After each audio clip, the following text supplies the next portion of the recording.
Ebusia mo ache ne mo akwa abanfa mbra KFM TV eso ebreno ewie dure na no pensen bebre na na esisie wo my Ghana ha ayede ni nyina no ka bo mu sekase etimi ababe somo yenda aboafo wonom sika ne omahoden a ebre ne abra no mo de soya sne talent microfinance eno eye sikasem hodwedie no mo etimi di aba mo bo obi a beji sika bobra beji sika hye wadwuma mu kina ne page mu se be ya de wo ye no efa so bebre na betimi aba so di ama no otonsa e di afro bibia se wono membra wo maso ye na sikasem hodwedie ne hyehye bia no wo ntimi nyemfa mo nti ye Ghana ha de wo nkrabata ne dosu yi pa wo matro apetemantam bebre ni mu a wo bo adwuma tumi ni ahoden so pa de ben wo no kwa sikasem no wo behwe no ma ye ni yi e di ama ye mfiri ho na yen ko KFM musical center no so ye instrument ne ho aka de instrument bia wo hia ebetimi ama ye adwuma a wo ye fa ne nwomto wo betimi akọ nanimo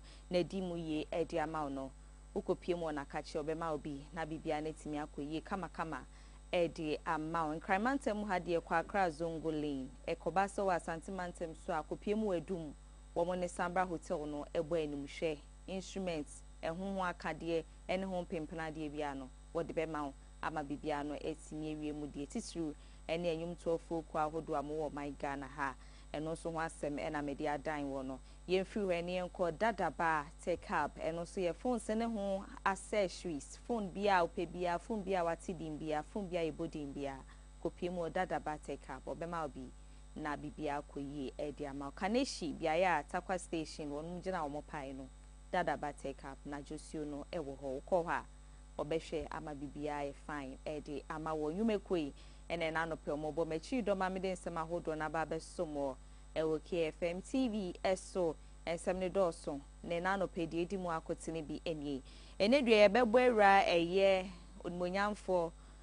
MPP amenu ko wono makache na eye akwetia ne npotem aba election e ba bekoso no ora Justin Kodria Frempo aba bekasa o chese wo bi anim se MPP amenu ko ne de eni akwetia ne npotem ne de sa akonya no wonom dia na yon monyafo esi edunketi akra enim se nkunya ne de neni da omoto abakra nkunimdie mapa ebeko edi ama NPP amenu ko ne bebo ransem fofromo na NPP amenu ko na agba na akwa mu NDC amenu ko wonom atena ya ne nyina no eya akwanhia kesi ages bosom ne de to so nsie ma de hye wotwe ano motie wiem hye no mo fa mu eti nanano mo nsie do no wo mo ni omo akwa akosu adwendwen aboma eno ho nchemu ne so bete ene anope bebo ransem fofromo etimi edi ama ene duam na ka say the Bank of Ghana onum ene banks ahodo wo my Ghana ha hia ne nyina no nyema ahodo betimi aboa amasikasem hodwedie nesimi akọ nanimu no ehon hyehyɛ ni dwumedie no mode akọ akoto dwa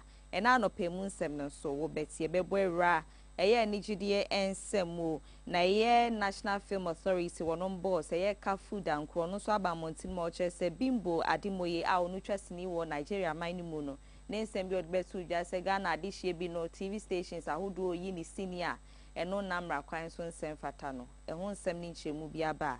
enne anope medi mu nchemu no so ebedan nsem afoforo bi no meka we ho Jibrani adaje ma me na mesumi ntimi nya brani adaje ma na me fa nso mu sekase na bibia ne enko yedi no Afia Fosuah Oduahoma Sresrebidi from Afia ye dan ye ho abasisia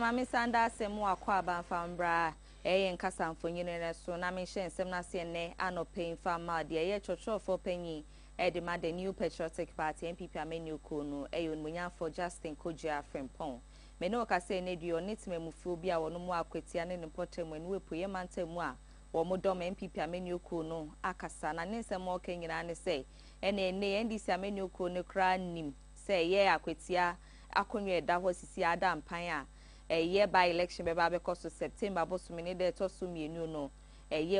for Johnson Esiedu Nketia our national chairman the National Democratic Congress NDC amenu ko no kra no nim se na due kwa akoto aba na nkunwie mapa enebeko ediama NPP amenu ko ni nchemu ne nsem onmunyafo kodua frempon ode to aso no eni.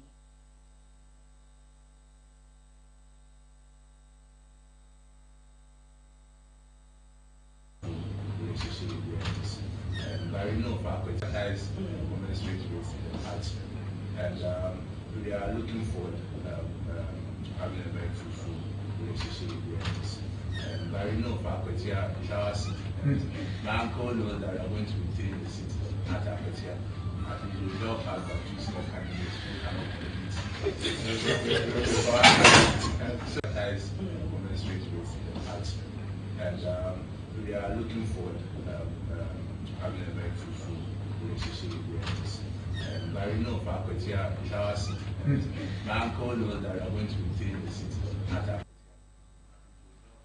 Ebusia ento ansem ne so entimi farmer de ayenko NPP ameni okono no matena ye na ino ada ne bede adwasem mabunu be se 490 de wo mo abo anaya kwa akopie mu akwa akofa forms a ano esombo 100,000 Ghana cedis enka ne sika no 1 billion ni nyina ne se omo de kwa akoboa ama Dr. Alhaji Mahmoud Baomi etimi ejiremu na ye presidential primaries a January bosomi ne de etwato wa fimpimienu ene aduonu ensiemu no Shisha ni jumedi no betimi ejine mu sebe adehye beto ne so aba na bibia koyi a wejine mahim franka afimpimienu ene adonu otwen ede ama NPP amenuko na bra wo modi nkrata ne ho nkro no ba ekoma ye Dr. Alhaji Mahmoud Baomi ano no soso mu twitwa a wo chese se ne mabuni adwene ne ho na omunim se ono ne betena so betimi aboa ama oman ne kyekye ne nkan kro etimi edi mu no wono so ba ne rain free omoda san se de wo poto no wonchine se wodi bom na wodi bia eyeyi nto no so ba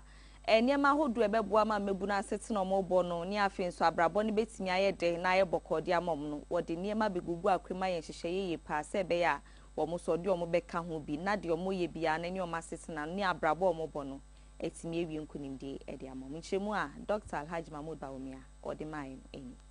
190 out of 552 came to me and requested, the leadership came and requested that they wanted to put their widow's mind together and pick my forms for me. I agreed because that was a remarkable vote of confidence in me. And this morning, they have fulfilled that promise they made. And they have picked the forms from the headquarters and have delivered the forms to me today. The youth are a major asset for our party. They represent the future,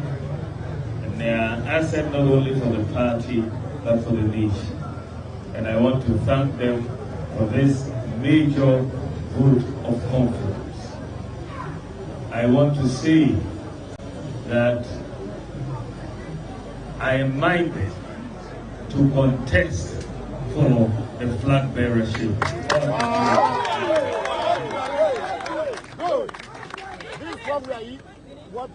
I will make a full declaration in that regard when I go on to submit the forms that you have handed over to me this morning. But let us say that I want this flag bearership election to be conducted with decorum. We are not in a campaign of insults, and we should not be in a campaign of insults. It should be about ideas, and that is what will capture the imagination of Ghanaians. What ideas do we have? What are we bringing to the table? How are we going to solve problems that Ghanaians face? As a party, I admonish everybody, all the aspirants and our supporters, that let us focus on marketing or selling our respective candidates. When we bring down other people, we are bringing down the NPP. Our messages will be taken by our opponents and used against us. I will not, and you will never hear me insulting any candidate. And so, because when this election is over, we have to contest a general election. And if we divide ourselves today, we will have a difficulty in uniting for a general election tomorrow. So let us begin the process with unity and end with unity, because that will bring victory. So I'm farmer, Nena Dabra, Mebuni Kopiemu, Edehon Krata, Coma Dr. Alhaji Mahmoud Baumia, or Chesa was so moon, and no more. And a church for penny at the main people menu kono for Justin Koja Frimpon, so bo na copy mu or no atna ya and no one crimante muheya. Nenumu no copy ma, what didn't December 2 just say, Sebi one, but said Dr. Alhaji Mahmoud Baumia. Abefa forms in the home chrono bannington on no so ababe pim nemum no babe dini jume bia, enye nunti, and oba nine ebe pim san say, ye party na mamra or mudibu. AMPP amenu ko na nya de se wo se wojina ba akofo echi kosi se omo presidential primaries no bekwa awie ye ne yehu de wo gire mo him franka e de AMPP amenu ko no wetimi egina na chine ko ba se bi nkofo num e na ye presa de bre na woni ho kwan se wojina ba akofo echi na se bra wa ba ne hie omo nyina ba be hie mu ho ne de wono adwumedie no bedie na emom no enye se obai se obetai Dr. Alhaji Mahmoud Baumia echi. As you are aware, the party has opened nominations for aspiring aspirants to come and pick their forms selling around the country. Be endorsed, follow all the due processes as listed in the document. In fact, it's just a coincidence that you have found me here. This is the second group who have had the opportunity of being in a second. The first group was now when they asked people to come and pick their forms.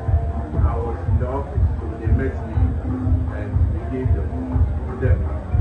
So media men who are here, I want it to go out clearly that it's not because these group are here, that's why I'm here. It's just by coincidence. The first round was only the form when it came here. I will not be part of the process. There are lessons from the team who are supposed to see everything. I will leave in the hands of the lessons from the team. My only advice to all of you is that,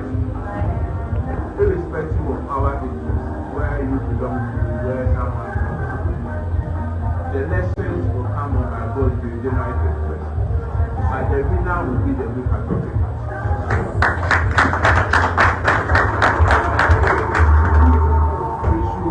In our whole transit, we should understand that no matter what, only one person can win. And therefore, if you use derogatory words against your opponents, and even your candidate wins, you've got to reach out to bring them on board. So I plead all of you to be measured in your communication. Speak about what your candidate can do to avoid any form of attack on any other person. And even when you are provoked, you should also exercise tolerance. If you know you have a good candidate, you stay focused on your message and avoid any form of confrontation. So that would be my only advice to all of you. So thank you very much and welcome to the Patriotic Party.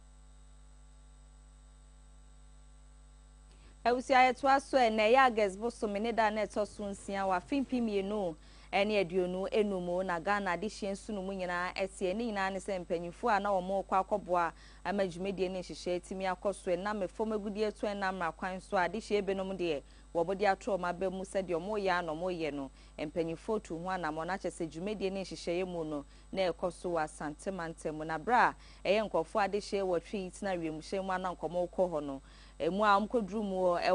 ewo biaye ne mu ho no a chese o mendu biaye mpo ane eye dwumedie no eye asantemantam ne mpotamu na ena eye wiemhye bete hwe ya ade hye wotwe ana motimu nyina no omutimiti nananom ewo NC edo na mu bebre na so Edom the National Democratic Congress NDC amenyuku na ne ohwo munyamfo Muntala Muhammeda ukopiem Tamale Central no ene emra hyebedwani a wo ho no aso ene ye environmental minister sanso no ye defense minister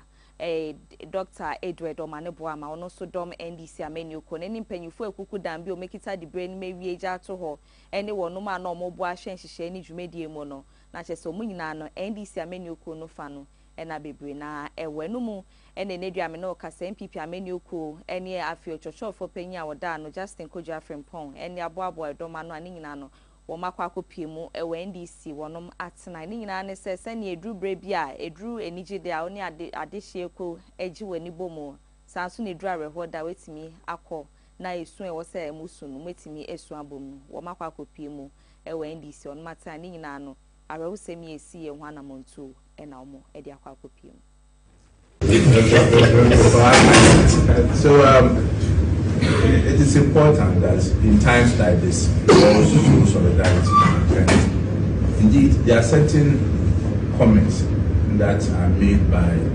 what you refer to as food seekers or people who are not even closer to the leadership of the party. But sometimes it is important when such fortunate condemnable statements are made, both by the leadership council to distance ourselves from it and also to let them know that is not the trait of our party. After these incidents, we will admit here that certain comments, even from NDC and NPP, some are claiming NPP are behind all these things, and some are also saying that they were even expecting some other people to have died. These things are not healthy for our democracy, and death is something that even your worst enemy, you shouldn't even wish death for your enemy. So, Mr. Chairman, if anything came from our side, I want to, on behalf of our party, apologize to the NDC and through you to His Excellency President Dr. Oduahoma. It is not the position of the New Patriotic Party, and we will never condone such activity from anyone. So we are happy to be. Ewusi anti brass area muhyen no ebete hweye no na chese Ghana fo bebre na esusu dwendwen se den pa na koba apotinti a ema asare hosemi etimi esiye na enumu ne ohwa na eye mpanyifo de betu dwa echem se ne oferi muhyen bia ye obibi wo my friend se black box na black box no na eye nhyehyɛ ni dwumedie mu no de akoso de esie de abanyina no etwa ho mfonyini kakra ema wonom a na omuni ho bra na asem ni si ye kra no womo etimi ehu na eye black box ne da ye kasa mfonyini no eso no ni nyina na kyese omo nsem bi omo kan ye niema bia na ewo so omo ye mfonyini kakra etwa womu nyina no etimi ema wo hu na de eye sonko na ma black box ye di mu kra ne se brewiem hyen na te ahwe no enya de se esei anase mpo ehu kra eye bibie wo ho niema hodo e de ahye mu a abefo kwan so na eboa me wenya sanfonyini ni nyina no etimi yi edema se eto nsuo mu eto gemu eto den mu enya de se black box no ebetimi aye bibie na duame no ka se mpanyifo aba betudwa o mu chem se esi ade bibie egu akwema hwehwemu ma papa eguso ekoso ewo saa ensem ni mu a black box na nche bia de ekoso de esi ye de baaye de keka bo mu ai na dua ade hyen wotwi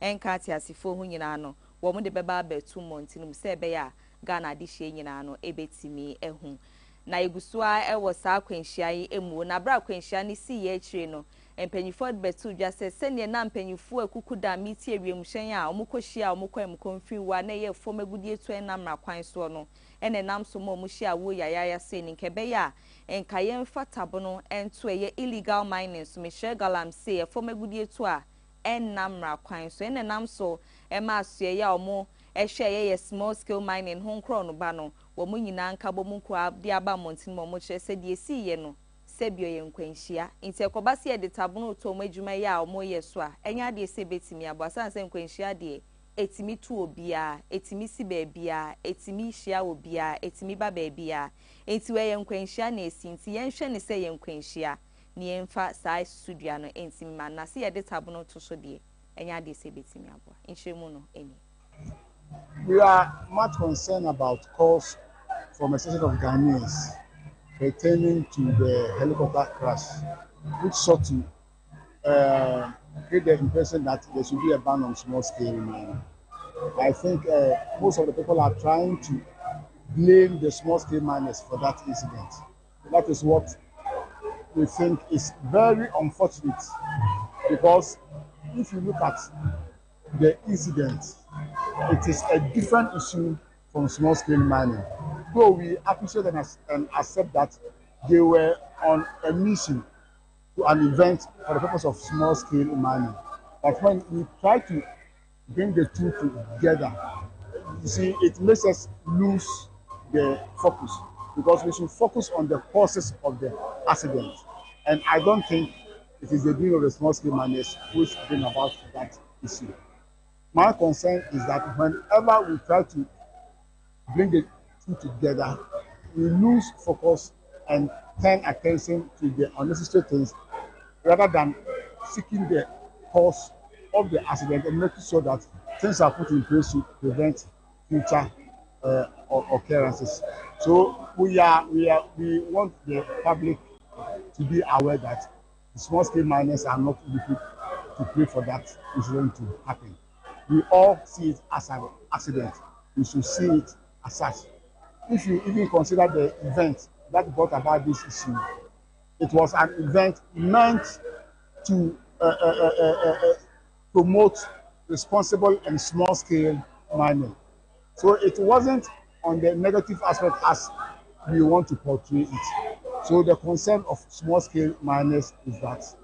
though they were going for an event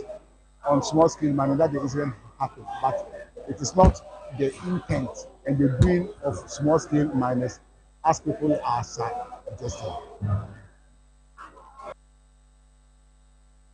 Ebusi eguso ejina sa ensem ni mu na brare hosem no esiye na ewiem hyen kwoti hweye wo kwaye tu bi mu anam so ma de hyen wo twen die wo mo eti nananom ewon sie do no enam so ama wonom ni mpanyifo a na omo wo honom sa bre no ene omudum gya ne ho nkro no ba wie nyina no videos bi ekoso wo eye abefo ntentan fidie ne so a ene TV ahodo so ene obehu na chese ateta sand kofom panyin we nyina na timi egu eye kotokuo brown mu a ehun nsem no na akwakoye bibie wo ho na eno na maga na de hye bi ba montene chem se ne enkoye kura ntweye sanse wo hwe se ne ade hye eti ase wo mu gina mo nan so brane mema mampa na enedue yasese o megu eye kotokuo ma na arehu yi pa na enu mu na eye mpanyifo aba montene mu chief of defense staff eye lieutenant general William Ejipon waba montene mu a wodi nchemu mapa aba montina wo chese ye kotoko a sabre no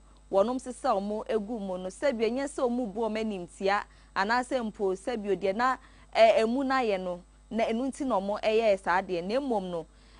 brani abrano no so mo kọ biaye ankwanhia kesiese esia eya na omo wo eye body bags bia sabre no mo sisa sankrofo ni nyina no etimi edigu mu na abro mu duru no sene na o ma hia ye dwere bia na eye omo emu no so aye hyehyehye no na ekoba so omo de to sa botoni mu a na nya de se betimi aboa e na afin so biaye a omo kote hwe ya na eye kwaye ni mu no na ekwaye tu mu na ade so santi na hu behie yesi eye na yesese omo free hontem de omo kopie mu e wa santi mantem mu e pa adaka de omo gugum san de omo bepie mu onkran mantem mu ha ene nam so ama bibia ye how eye ehye so na afin so intentem so ene nam so emom de omugu eye kotokuo nim na emom no se na betimi aboa memu na ba bedura sumdwe mu na bibia betimi aye pepepe no ene nam so mo mutu sa na mo nti se bianye se bia na omu bu obi animsia anase mpo bra omukoto omo no se ne na omo ho aye no na omo nsem fatentia na emom no se ne na omo ntimi njanto ho ma ade nche so na afin so na ebre ekwe wo se etimi di omo ko eye kumase ne mpotemu na biaye no musiesie mu no di kusa bepie mu onkramantem mu ha no na aho hare so no emom di omugu eye kokotoko ma eno ho nsem ga na de hye bebre na eka omo ka eno wanu yi ene nam so ama enedwe womo so di nchemu aba a omo hwe ni mu se Ghana de hye ensom sesen ene niema we ne koba enti a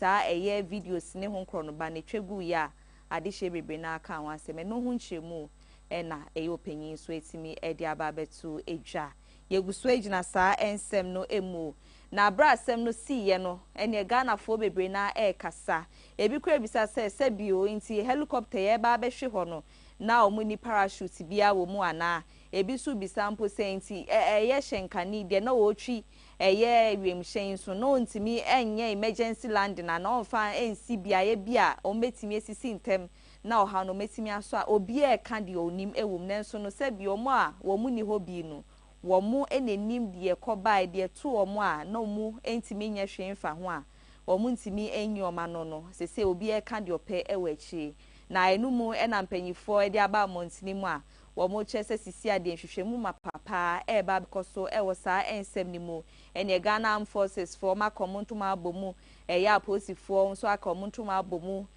bambo adwuma yiku ahodo wo man Ghana ha nyina no wo mu nyina abanka bomu kra ama sisi eno kaseido masa akọ obi man so a abefo kwan so ni obi man so no mu so nyina ba bekomuntuma abom se be ya enkwenhie ye esiye o metimi enya ho pomasibre. We also want to assure you that the Ghana Armed Forces have already begun investigations into the incident. We have made requests for international collaboration, and we have received positive response in that regard. And so we want to assure you, our chiefs, that nothing will be covered, it will be transparent, and the public, Ghanaian public, will know exactly what happened and the cause of this tragic accident. We also want to caution the media and some analysts who have been churning out misinformation and untruths about this whole incident. All I want to say is that Ghanaians should trust that the ministry and the Ghana Armed Forces are going to be diligent in the investigations and transparent about it, and whatever was the cause will be known to the people of Ghana, and we will take some lessons out of that. I don't want to say anything beyond that. Our minister was so fantastic. Even in the short period that he served at the ministry, there are many people who will have good stories to tell about him. We know the aggressive strategy that he undertook to retool the Ghana Armed Forces. Unfortunately for us, he didn't live to see the fruits of that strategic step. Ebusia na yegusua ejina ye wiemuhyen eho ensem kan no na sare ho semesi agas boso menida na etoso ensia na yewukwada enada ena na wotwe pepepa sare ho semi esiye na yetete ho ada sore ye agas boso menida etoso du baako ene esan so tese eye wiemuhyen baako no de nyame fafie ma no ema oye emergency landing ewo enkokọ ene ne mpotemu na enumu ena sisi amno kase ye voter river authority aba montino omode nkrata kwa amansem ena afenso Ghana adihye binum echem se eye helicopter ne number no eye 9G AFW no yes emergency landing no ewe nkokọ ene ne mpotemu no enya de se eye wonom ehyen sanse bebre na ka se eye wiemuhyen eye wonom edia omaba montene eden krata aba mo chese de bi de si won kokọ a enam so mo ye emergency landing ewo nkokọ ne mpotemu epoye mantemu no enya de se se wiemuhyen no eye wonom edia nti nkofo nsem mo keken nyina no womo enfanto baby na we Director of Corporate Affairs and External Relations so for David Adoma kon na ba montinima wode sanchemu mapawe etimi ekoye nenumu eno ochese saa wiemu hyen ankofo kan wasem say Volta River Authority onum edia no ase enye omodia na emum eye Volta River Aviation Limited wonum ehyen eno no ene nam so a oye saa emergency landing ti de nkofo kan de omo esusu de omo dwindwin nyina no enya de se eye wonum dia sanse omo adwuma omo ye kura no womo de ansa ombebo amanka ne ahonsem no etimi akọ nanim abo aso ye hwe enyin ma hoden ensem so na ba ne bibia ye wiemu hyen bia na enya de se ka wonom ede ho we ye Volta River Aviation Limited womo ejumedie ne afi wonom ehyen ti wa mo keka sansem no titiru ene nsem trefo mo netina ye mfidie so ahodo a womo de sanche mu na ma o kire e de sa kokobo na ekwa mo bia se sa wiemu hyen no enye wonom ede ye njira nsem so e na ye nto nkra edi kan ye ba ye to aso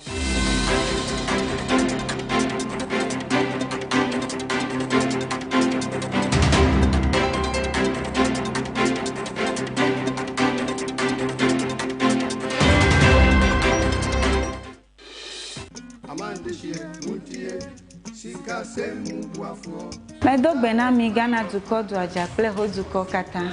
Mi chonya nyi adevena mi cho Talent Microfinance Limited Gajradopa. Mi wona susu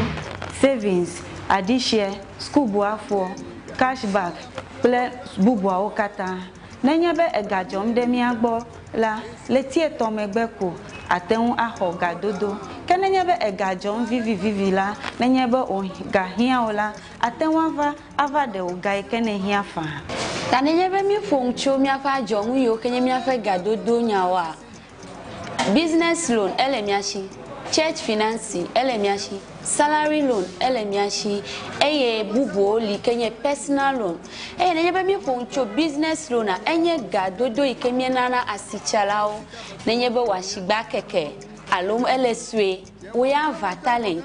Mi pepegede nwo nenye wo shigba lesua na woge wo kekegede ji to talent pomo nuome nenye be mi fonchu mi afa salary loan enye gado mo wike mi vuna mi afa jirudu dola nke ga nyu he ya va talent wo pay slip pe bank statement ye kwenye nwi hia o na kokko ho salary loan le rate mi to keke akeji church financier personal loan va nenye habobo masoli hama eji fufofo sankuo jitao olila ashibobwe kekeake mie flegeno na no hem vi choji nto jinwade vare kwereka mo npopo kai ganyu heya talent kuna kpohe ya ole chagbagba na do tare talent bena wo gado mo nwa anobobwe na mi akpena mi etibe ya nyafi ke talent la Talent Microfinance Jengo Ameganshpe ape Letina tejipo hotami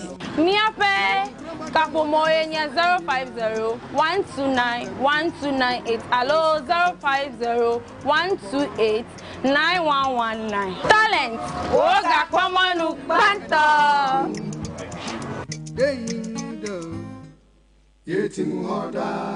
Talent Microfinance, your channel of wealth.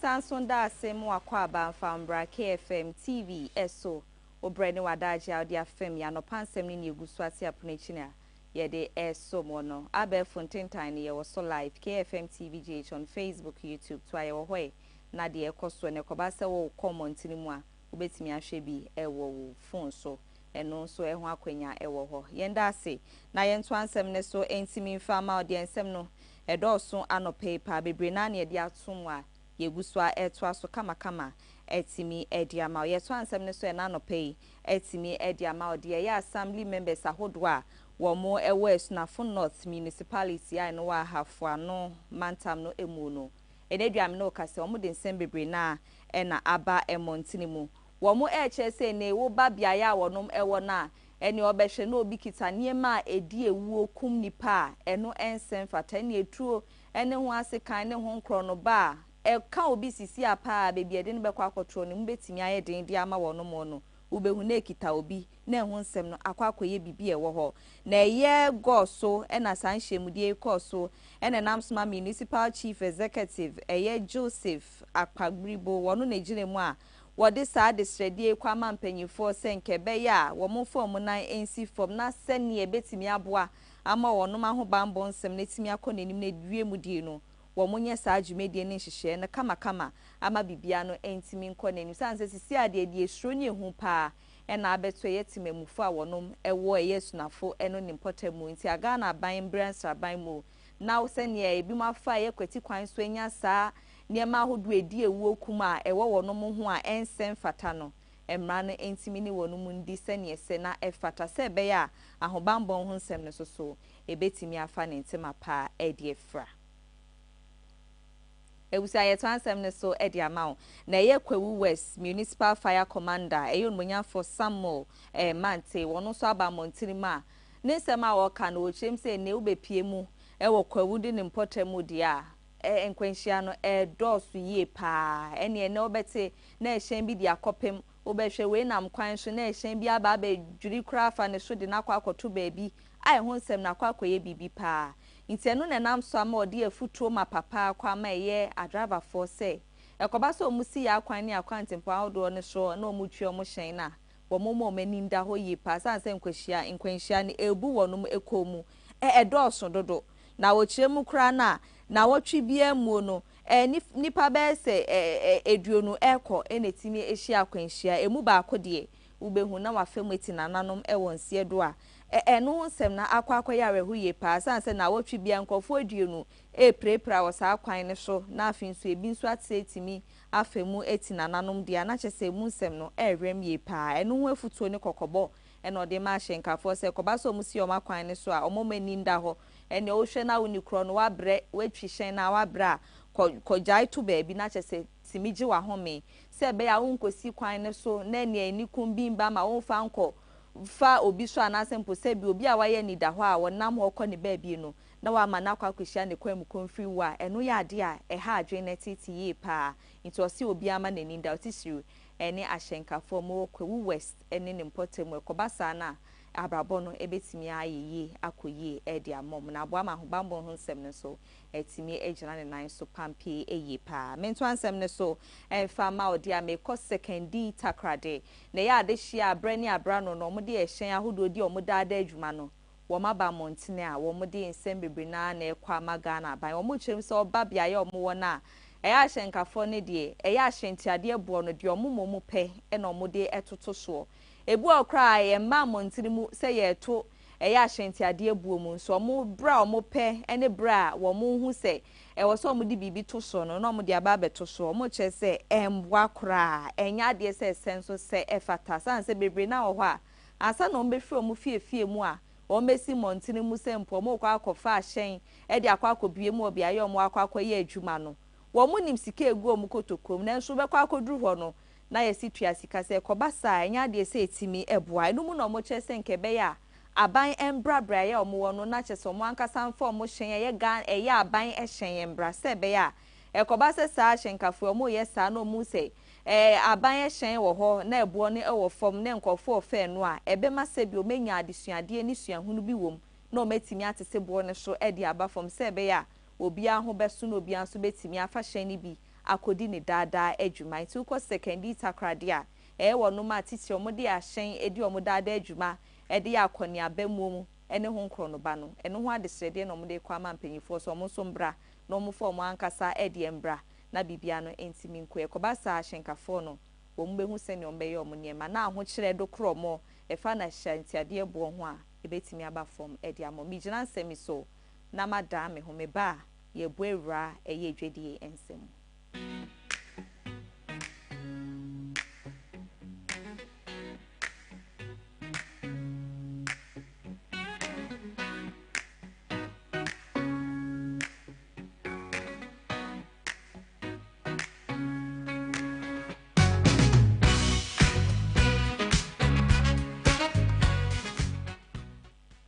Maminto ansem ne so enfa ma na governor Edima Bank of Ghana eyonmunyan for Johnson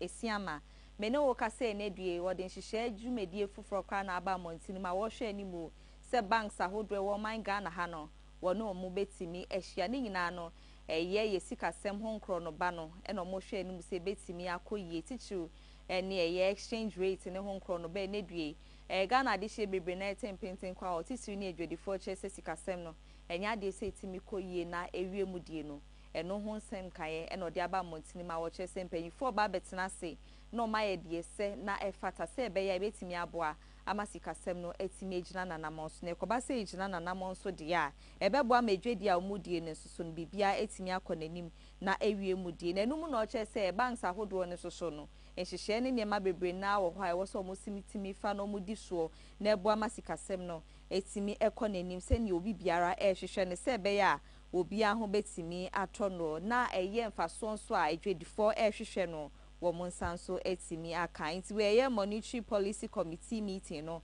wo mo chese nche bia no mo de be hwehwe so na eye nsema hodo ehu behia ye se omo dwendwen ho bobo ho boa e ma brabo ne timi konanimu na wie mu de no wo mafaso sa pepepe ebusia yira eye onmunya for Johnson esiama ensemi so Bank of Ghana mo governor na ye fedwedi ensem no embrewie ye ba ye wie bibia e wa hosepemu e di ama